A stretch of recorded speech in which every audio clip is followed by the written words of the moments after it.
our survival a little bit easier. So typically blankets in wintertime, often it's the weather that gives us problems, so a blanket to cover ourselves up. Put a couple children under a blanket, their body heat will keep them warm for a long period of time. If you're up to it, certainly a collapsible shovel, which would keep you out of any difficulties that you might be able to extricate yourself from. So just something that's easy to pack. Extension cords, extra food. Oftentimes, I had a large family. Traveling with kids is not foreign to me. And if you can feed somebody, there's two things that occur. Number one, it gives them something to do. It also raises your energy level and keeps you a little bit warmer. So foodstuffs, it doesn't have to be very much, but non-perishable foods. Water. Our human body requires water to survive, so a couple liters of water certainly goes a long ways to ensure that that we're comfortable as we're going through. Flashlights to ensure that that you can see what you're doing, or to flag somebody down. Simply flashing a light will signal somebody in a particular area. Candles are a good thing to have. Candles produce two things: a little bit of light and also some heat. And if you put this inside of a soup can of some sort, it'll produce the heat. It uses very little oxygen, so you don't have to worry about keeping windows open, and it'll heat the inside of the car fairly significantly over a longer period of time. Having a few of those. I did mention also well, there are different types of blankets. There are rain ponchos and heating elements that you can put into your feet or into your gloves and so on. So all those are good additives. We encourage, well, here's just a little bit of food. So there's chocolate bars, there's also these canned snacks. Kids sometimes like these better than others. It's sort of what they would see as they go to school as well.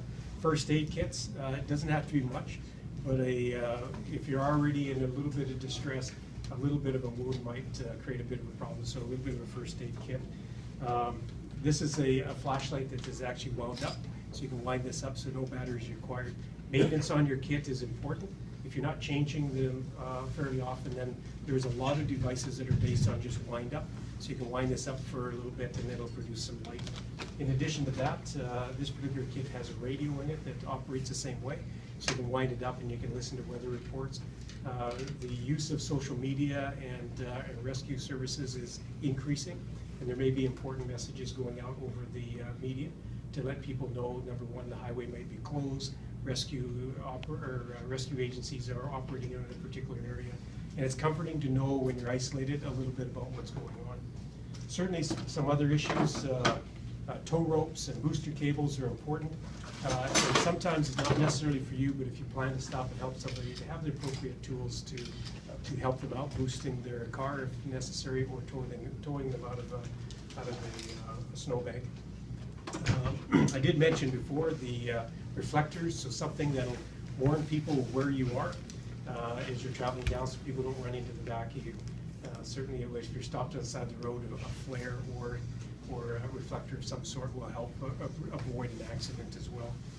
A small number of tools that you might need, such as screwdrivers and a knife for opening the packages that you have is important. You don't want to be stuck out with those types of utilities. So it doesn't take much of a kit, and it doesn't take much in terms of size. It can be in a plastic container, as this one is, or into a backpack.